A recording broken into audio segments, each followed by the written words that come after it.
Hello and welcome to episode 5 of my journey with the Oracle cards, The Enchanted Map by Colette Baron Reid, illustrated by Jenna Della Bertaglia.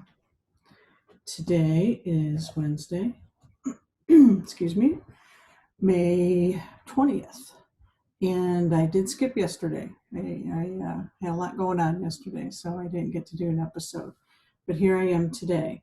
And again, the reason I'm doing these videos is so I can get to know the Enchanted Map along with all of you that choose to join me.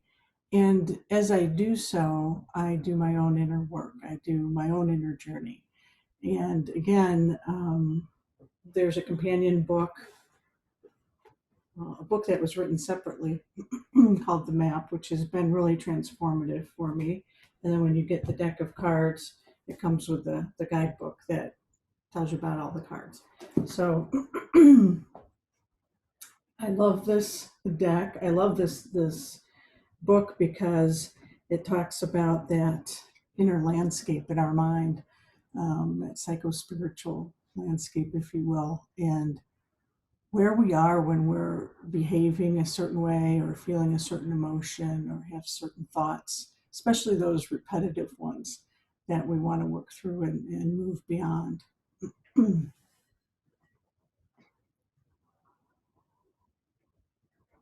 My voice is pretty scratchy today, so I'm going to apologize ahead of time for that.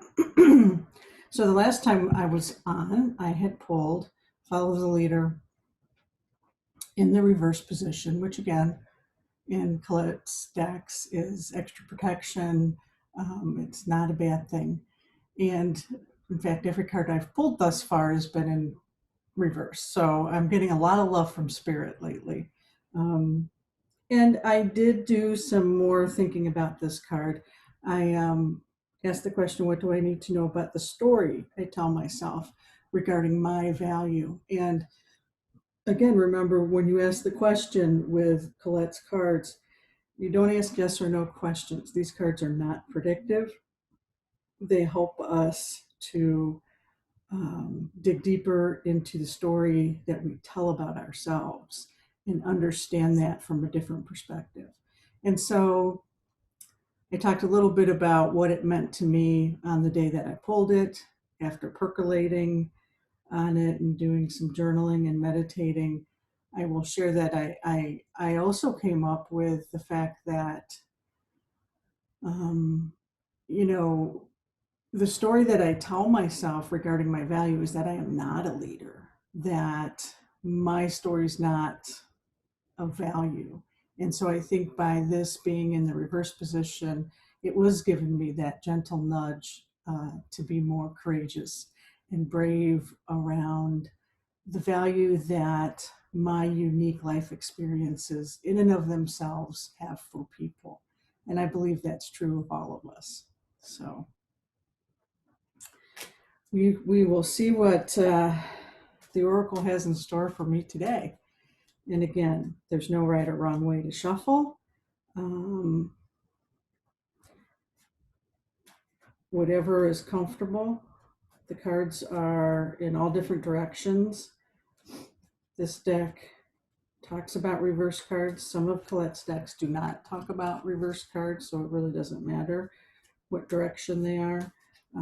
This deck does. I have cleared my deck actually prior to coming on by doing my own mantra, which I shared a couple episodes ago, is the Ho'oponopono mantra. I love you, I'm sorry, please forgive me, and thank you.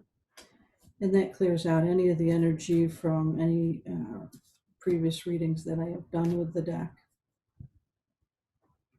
And again, before I draw the card, I have in my mind which way I'm going to draw it. And I typically do it the same way each time.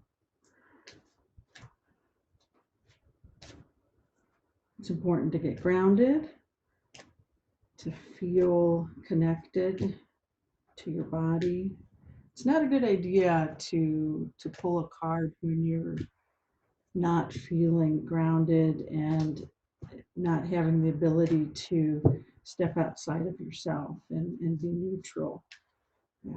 Colette calls that the neutral observer. And again, intention and prayer are very important.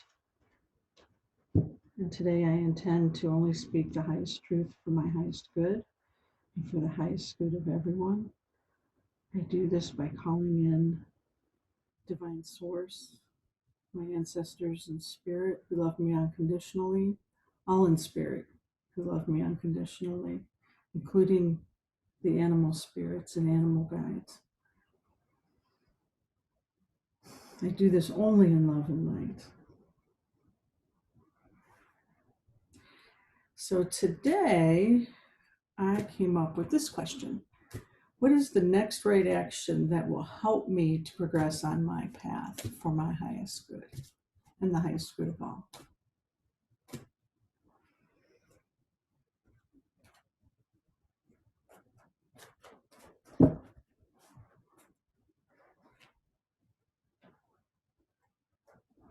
I finally pulled one right side up. That's wonderful. Wide open. Thought if I held it down here, you might be able to see it better, but I'm not sure about that. And again, another beautiful card. And I have not pulled this card. And boy, do I like it. It's important for me, like I've said before, to really just sit with the card when I first pull it before I open the guidebook and feel into it. Since I'm such a thinking person, I want to take in the colors and the imagery and feel what it is that evokes in me. And the first thing, that I felt, honestly, when I saw this was, oh, I can breathe. It's a wide open space. She's on a elevation like a rock or a hill. She's got her arms back, and again, it looks to me like there's some air flowing because her gown is billowing. And that just felt like, she's wide open and receiving what it is Spirit has to offer. It looks like the night sky with some stars.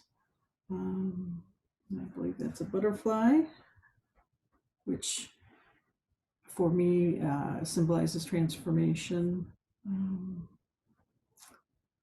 She's got a beautiful green dress on. Green is the color for my heart chakra.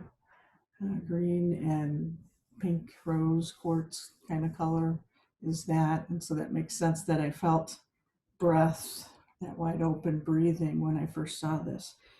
The green, symbolizing that chakra where your lungs and your breath comes from. So again, just a beautiful, beautiful card. So let's see what the book has to say today. And again, I'll remind you of my question. What is the next right action that will help me to progress on my path for my highest good?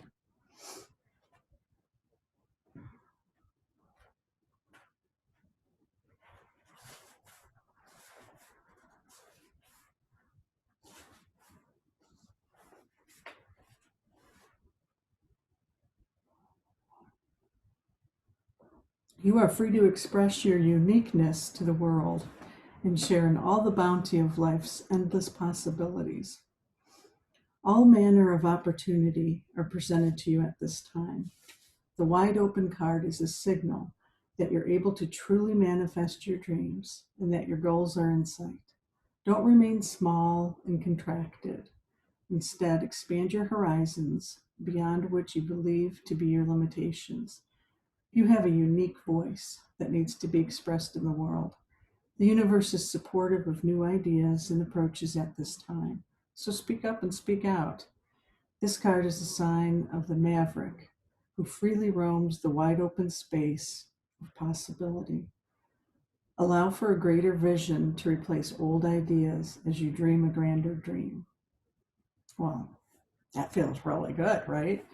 Um, that's wonderful. What I'm thinking about is on the heels of the follow the leader in reverse in my journaling, where I felt like that was a gentle invitation to become more bold and courageous in taking the lead in my own life, and what I'm what I value and what I see myself as.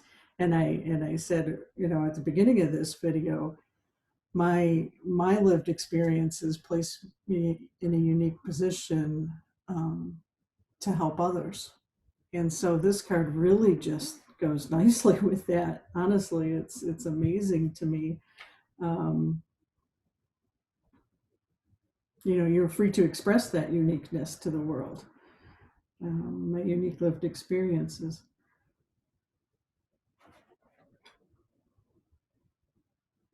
I'm truly able to manifest my dreams and my goals are in sight. Don't remain small and contracted. And that's a tough one for me, and I definitely loved that, seeing her just up on that rock, open and breathing. I almost feel like I want to go out to an elevation and do that, and just kind of like at the front of the Titanic, and she's at the going like that, and the wind's going through her hair. Just open that up. Don't be so contracted. Very nice. Expand your horizons beyond what you believe to be your limitations. Um, there are no limitations, right? Those are all self-imposed in the landscapes of our mind. So what a beautiful, wonderful card for today. I will definitely spend some time with this and do some more journaling. So until next time, namaste.